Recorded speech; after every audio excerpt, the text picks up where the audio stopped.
मौलाना फजलुर रहमान कोई काम नहीं करते, फिर उनके पास इतना पैसा कहां से आया?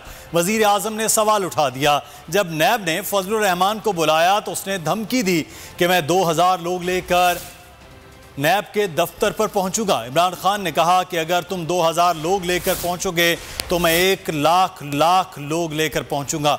उन्होंने कहा कि फजलुर रहमान को मौलाना कहना गुनाह है। मिस्टर डीजल, तुम तैयार हो जाओ, तुम सब लुटेरों को जेल में पहुंचाऊंगा।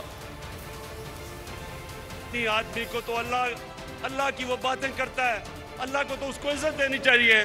इसका नाम लो तो लोग डीजल की आवाजें लगा देते हैं। तो फजलू, मिस्टर डीजल, तुम भी तैयार हो जाओ। जब इसको नैब ने बुलाया, इसके पास अरबों रुपए के असासे हैं, पता नहीं किधर से आए, क्योंकि काम तो ये कोई करता ही नहीं है।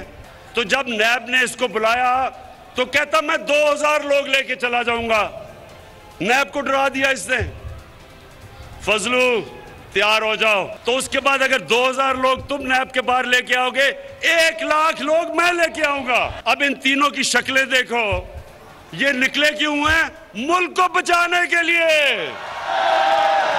ये चोर जो 30 साल इस मुल्क का खून चूसते रहे हैं, अब इकट्ठे हो गए हैं कि जी मुल्क को इमरान खान से बचाना है।